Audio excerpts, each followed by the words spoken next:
You've done all the work to get your house ready for market. It looks great. You've taken the time to price it correctly. You put it on the market. You've had several showings, several offers. Now you've accepted a contract, and 2 weeks later, that contract falls apart.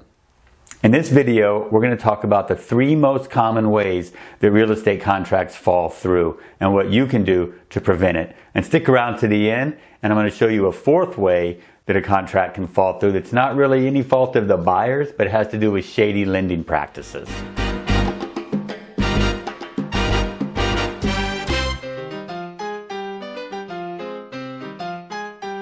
Hi, my name's Joel Y. I've been a real estate agent in the state of Kansas since 2009. So you're in contract on your for sale by owner. Well, there's 3 common ways that deals fall through in real estate. The number 1 way is when the buyer loses his financing. And most contracts are contingent upon the buyer being able to get financing. That means that if for some reason his financing falls apart while you're in contract, then he can legally get out of that contract and get his earnest money back from you.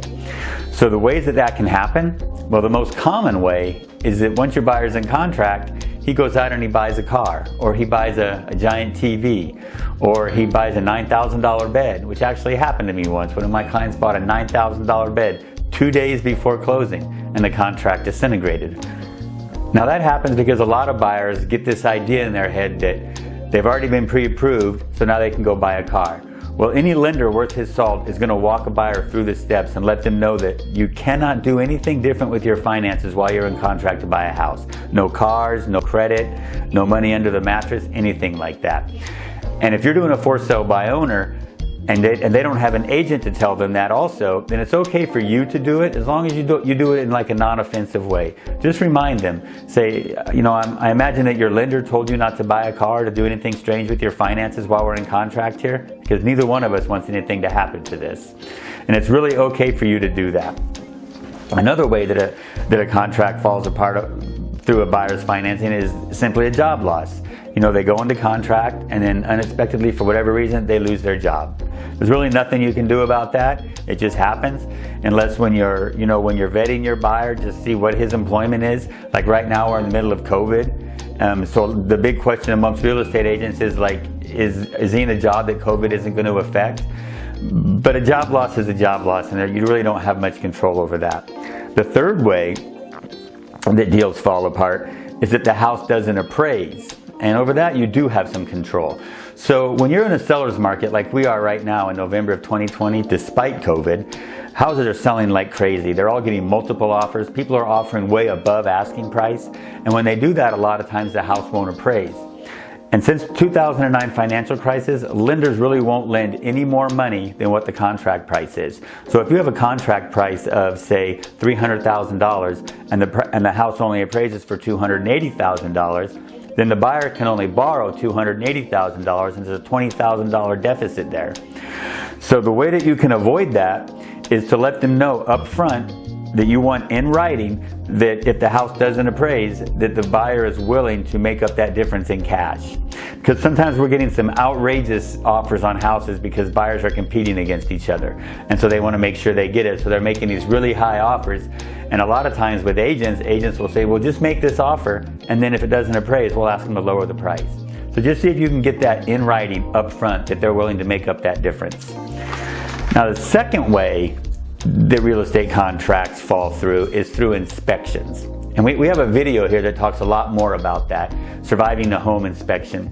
But I'll tell you, a lot of times buyers will go into a contract and then they'll do an inspection and surprises come up. It just can't be helped. Something you didn't know about, something the buyer obviously didn't know about. A big one we get here in Kansas is hail damage on the roof. So the buyer does an inspection, the inspector climbs up on the roof, he finds hail damage, you didn't know about it, the buyer wants a new roof. You know, hopefully your insurance company will cover that, but if they won't, that's a big out-of-pocket expense for you. Another thing that happens with inspections, sometimes buyers will use inspections to try to get out of a contract they don't really want to be in, or they've gotten into and they've gotten cold feet and they're trying to get out. Now, to make sure neither one of those things happens, a really good idea is to do a pre-inspection. That means go ahead and hire a home inspector before you put your house on the market. And that way there's no surprises, and you can fix anything that you want to fix that comes up in the inspection. And more importantly, as your buyers are looking at your house, you can hand them a copy of that home inspection, and then you've disclosed everything that's wrong with the house. And the third most common way that real estate contracts fall apart is when a buyer simply changes their mind. You know, they go into contract, they get cold feet, or sometimes they have a pushy real estate agent that's kind of, you know, talked them into getting into contract on this house when they really had reservations about it, and then after it's signed and it's all done and they go home and think about it, they change their mind. Now, the way to prevent that is by just getting enough earnest money up front. You know, here in Kansas, we really don't ask for much earnest money. I mean, like $500, $1,000 for $200,000, $300,000, $400,000 houses. That's not much of a deterrent if a buyer does change their mind. But like in California, earnest money is more like 1 to 3% of the contract price. And in California, with the home prices the way they are, that's a lot of money. That's enough to make somebody think twice before they go into contract, and then once they're in there, to stay in there, because losing a significant amount of money is what's supposed to deter the client from backing out of a contract. And that's it. That's like the 3 most common ways that real estate contracts fall apart, and they're all preventable if you just do your due diligence and make sure that you go through the steps properly and take your time when you're vetting your buyers. And now the 4th way that I'm going to tell you about for sticking around to the end here is like when the economy gets good like this, you know, despite COVID, the housing market still is really good.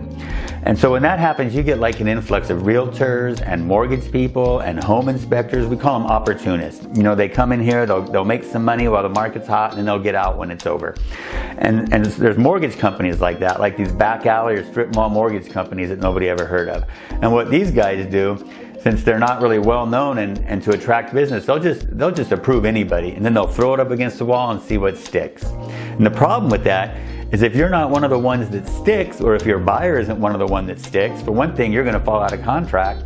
And for another thing, your buyer's put in like, you know, $500 for an appraisal, $300 or $400 for an inspection, so he's out $900. But the way to prevent that is to, when you're looking at offers, then you look at their pre-approval letter, and you can look at the reviews of this lender. You can even call this lender on the phone, and if you don't feel comfortable with it, you can ask that buyer to use a more reputable lender or somebody that you feel more comfortable with. And if he doesn't want to, then, you know, you can make that a condition of the contract, because you don't have to accept the contract. You're in negotiations. And that's it. Those are the 3 main ways plus 1 bonus one, all easily preventable by you when you're selling your house yourself. So subscribe to this channel, and I'll give you lots more tips that's going to help you to sell your house yourself, stay out of trouble, sell it fast, and sell it for more money. And like this video too. Thanks for watching.